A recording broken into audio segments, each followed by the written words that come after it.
inaasahan na dito pala magsisimula ang journey ko sa pag-arte.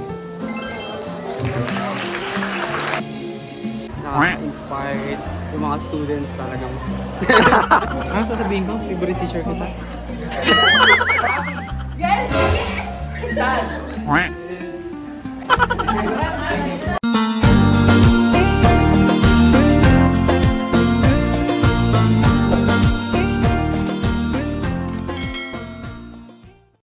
Ayun yung Amudo also min channel. So for today's video, pupunta tayo sa dati kong school.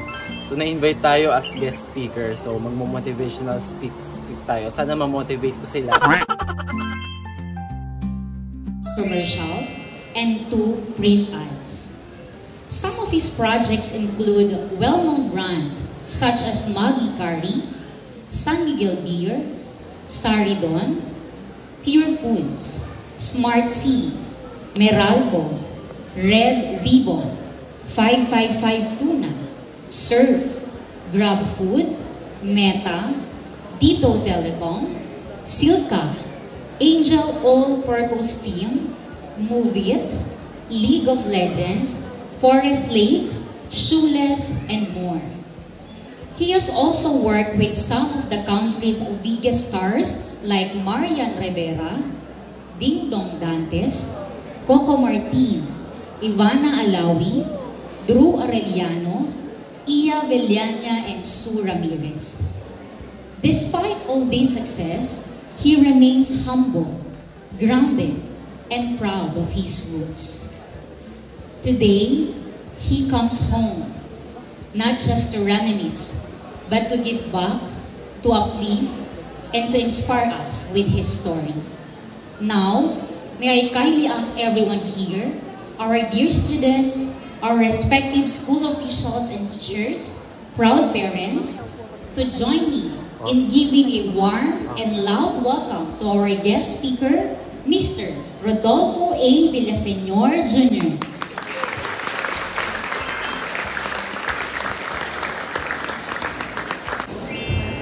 Magandang umaga sa inyong lahat.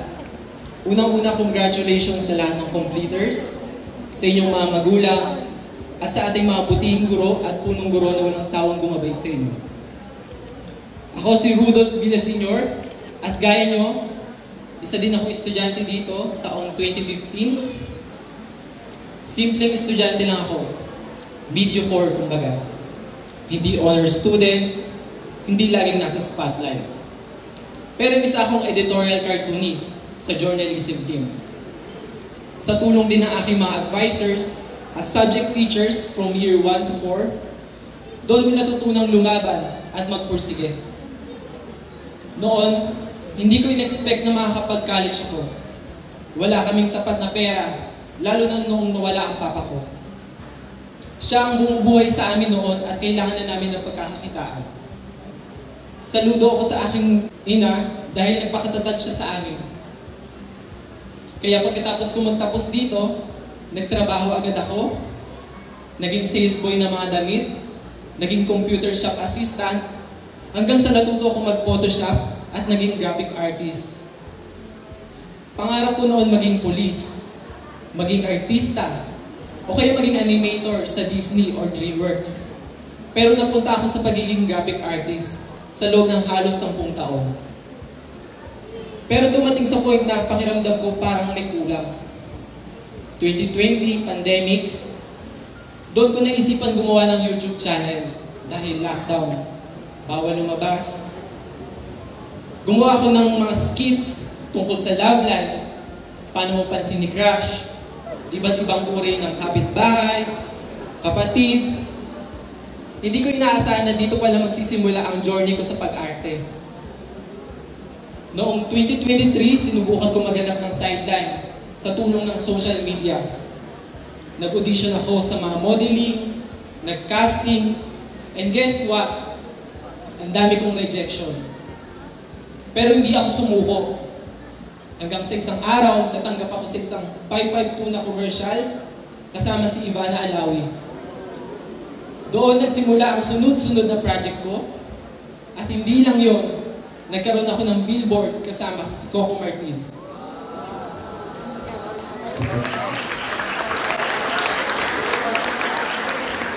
Pero kahit nasa commercial na ako, hindi ko iniwan ang pagiging graphic artist dahil yun ang bumubuhay sa amin noon. Mga completers, may mga araw na pakiramdam nyo, wala na kayong pag-asa. Mapapagod kayo.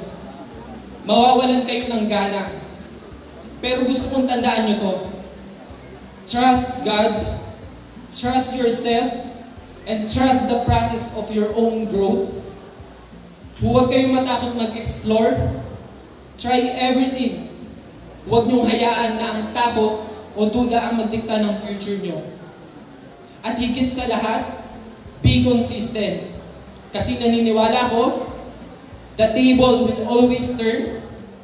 Ang dating nangangarap lang, pwedeng maging inspirasyon balang araw. Kaya sa inyong lahat, mangarap kayo, kumilos, at huwag sumuko. Congratulations, completers! The world is waiting for you.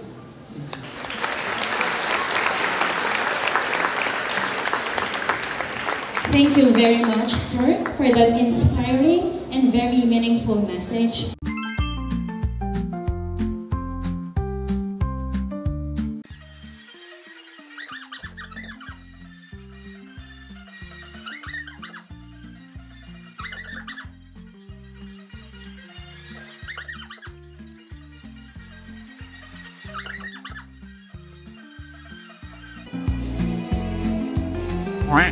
Bardalas Mary Grace S. with honors. Yes, sobrang galing. Nakaka-inspired. Yung mga students talagang... Ano sasabihin ko? Favorite teacher ko ta? Ay, Ma'am Bercia. Ano sabi niyo sa akin dati? Ano? Na favorite student kita? Student mo. Thank you so much. Next. Freya. Yung nag-advisor natin yung second year pa. Ganda naman. Si Ma'am Salas. Siya yung nag-invite sa atin. Siya yung nag-message sa atin. Naalala niyo pa ako? Siyempre. Hindi ka makakalimutan. Ako yung principal ngayon ng CNHS, Sir Jeff. Magandang araw po sa inyo. Invite po natin sila sa school. Ito po kayo dito sa Katmon National High School. Kung saan makikita nyo po na yung mga magandang facility ng ating paaralan na kumakatawan po sa pwede. Pwede sa inyo, pwede din sa amin. Yun lang po. Si Ma'am Umali, ang teacher ko nung second year sa TLE. Second year. Si Sir Ray, ang teacher ko sa Filipino, tapos nag-train sa akin sa sa editorial cartoonist. Ayun po, kumusta po kayo? Mabuti. Congratulations. Thank you so much sa pagbabalik mo sa paaralan. At parangalan ka namin dito. Thank you po. Yes, please. Yes. Okay, picture ko. Meron ka na yung fans. 1, 2, 3. Wala namang gulang sa ko. Hindi kami marunong. Ano yung talaga ko inaano tayo? Ano na lang, guest acting, happy. Happy. Okay. Oo, mali. Hindi, kailangan. Sasabihin ko. Dapat kasi hindi na ako bumunod. Sasabihin dapat dumaready na lang ako eh. Hello? Guest acting, yes, happy. Yes! Yes! Sad.